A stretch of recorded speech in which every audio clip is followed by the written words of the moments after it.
എല്ലാവർക്കും സുഖമാണെന്ന് വിശ്വസിക്കുന്നു. ഇന്ന് ഗ്യാസ് സിലിണ്ടറുകൾ ഇല്ലാത്ത വീടുകൾ ഇല്ല എന്ന് തന്നെ പറയാം.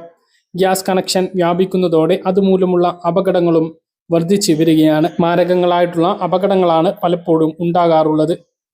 ഗ്യാസ് സിലിണ്ടറുകൾ മൂലം നിങ്ങൾക്കുണ്ടാകുന്ന എല്ലാ അപകടങ്ങൾക്കും 50 ലക്ഷം രൂപ വരെ ഇൻഷുറൻസ് പരിരക്ഷ ലഭിക്കുന്നത് അധികമാർക്കും അറിയാത്ത കാര്യമാണ്. ഈ ഒരു ഇൻഷുറൻസ് ലഭിക്കാൻ പ്രീമിയമായി ഒരു നയാ പൈസ പോലും അടയ്ക്കാതെയാണ് ലഭിക്കുന്നത്. പക്ഷേ ചില കാര്യങ്ങൾ ശ്രദ്ധിച്ചാൽ മാത്രമേ ഇൻഷുറൻസ് പരിരക്ഷ ലഭിക്കുകയുള്ളൂ. ആ കാര്യങ്ങളാണ് ഇനി സൂചിപ്പിക്കുന്നത്. ഒരാൾ ഏത് ഏജൻസി മുഖേനയും ഗ്യാസ് കണക്ഷൻ എടുക്കുന്ന സമയം മുതൽ തന്നെ അയാൾക്കും അയാളുടെ കുടുംബങ്ങൾക്കും ഇൻഷുറൻസ് പരിരക്ഷ ലഭിക്കും.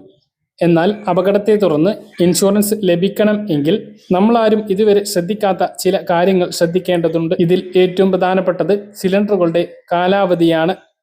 വാങ്ങുന്ന എല്ലാ വസ്തുക്കൾക്കും എക്സ്പയറി ഡേറ്റ് ഉള്ളതുപോലെ തന്നെ സിലിണ്ടറുകൾക്കും അതുണ്ട്. എല്ലാ സിലിണ്ടറുകളിലും അത് കൃത്യമായി രേഖപ്പെടുത്തിയിട്ടും ഉണ്ടാകും. നമ്മൾ സിലിണ്ടറുകൾ മാറ്റി വാങ്ങുന്ന സമയത്ത് ഈ കാര്യം പ്രത്യേകം ശ്രദ്ധിക്കണം. കാലാവധി രേഖപ്പെടുത്തിയിരിക്കുന്നത് കണ്ടുപിടിക്കാൻ കഴിഞ്ഞില്ല എങ്കിൽ ഗ്യാസ് കൊണ്ടുവരുന്ന ആളുടെയോ വിതരണ കമ്പനിയുടെയോ സഹായം തേടാം. എക്സ്പയറി ഡേറ്റ് കഴിഞ്ഞ സിലിണ്ടറുകൾ ഉപയോഗിക്കുന്നതിലൂടെ ഉണ്ടാകുന്ന അപകടങ്ങൾക്ക് യാതൊരുവിധ ഇൻഷുറൻസ് പരിരക്ഷയും ലഭിക്കുകയില്ല എന്നുള്ളത് പ്രത്യേകം മനസ്സിലാക്കുക.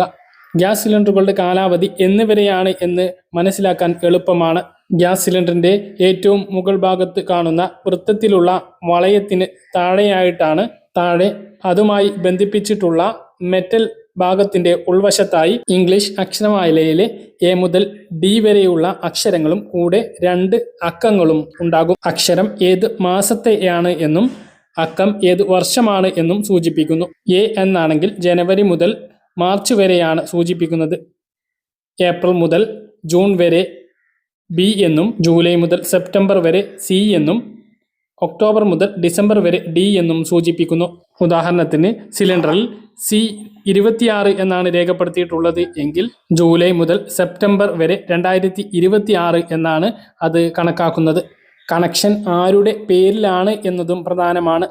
മറ്റൊരാളുടെ പേരിലുള്ള കണക്ഷൻ ഉപയോഗിക്കുമ്പോൾ അപകടം സംഭവിച്ചാൽ നിങ്ങൾക്ക് ഇൻഷുറൻസ് പരിരക്ഷ ലഭിക്കുകയില്ല. ഇൻഷുറൻസ് തുക എങ്ങനെയാണ് ലഭിക്കുക എന്നുള്ളതും മനസ്സിലാക്കുക. ഗ്യാസ് സിലിണ്ടർ വഴിയുണ്ടാകുന്ന അപകടത്തിൽ മരണം സംഭവിച്ചാൽ മാത്രമാണ് 50 ലക്ഷം രൂപ നഷ്ടപരിഹാരം ലഭിക്കുക. അല്ലാതെ ഉള്ള അപകടങ്ങൾക്ക് അപകടത്തിന്റെ വ്യാപ്തി അനുസരിച്ചായിരിക്കും തുക ലഭിക്കുക. അപകടം നടന്ന് 30 ദിവസത്തിനുള്ളിൽ തന്നെ അടുത്ത പോലീസ് സ്റ്റേഷനിലും വിതരണ ഏജൻസിയിലും ഈ കാര്യം അറിയിക്കണം. നഷ്ടപരിഹാരം വാങ്ങിയെടുക്കാൻ FIRന്റെ പകർപ്പ് ഉണ്ടായിരിക്കണം. ആരെങ്കിലും മരണപ്പെട്ടിട്ടുണ്ടെങ്കിൽ അതിന്റെ വിവരങ്ങൾ, പരിക്കേറ്റവരുടെ അവസ്ഥ, ചികിത്സാ ചെലവുകൾ എന്നിവയടങ്ങിയിട്ടുള്ള വ്യക്തമായ വിവരങ്ങളും നൽകണം. ഇവയെല്ലാം വിലയിരുത്തിയാണ് ഇൻഷുറൻസ് കമ്പനി നഷ്ടപരിഹാരം നിശ്ചയിക്കുന്നത്.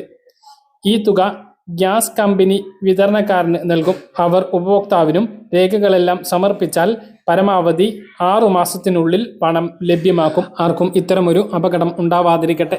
പക്ഷേ ഒരറിവും ചെറുതല്ല. പരമാവധി ആളുകളിലേക്ക് ഈ അറിയിപ്പ് ഷെയർ ചെയ്യാൻ വേണ്ടി ശ്രദ്ധിക്കുക. പല കാര്യങ്ങൾ കൃത്യമായിട്ട് മനസ്സിലാണെന്ന് കരുതുന്നു. ഇതുപോലുള്ള ഇൻഫർമേഷനുകൾക്ക് ഫോളോ ചെയ്യുക, സബ്സ്ക്രൈബ് ചെയ്യുക. മറ്റൊരു വീഡിയോ കാണാം. ബൈ.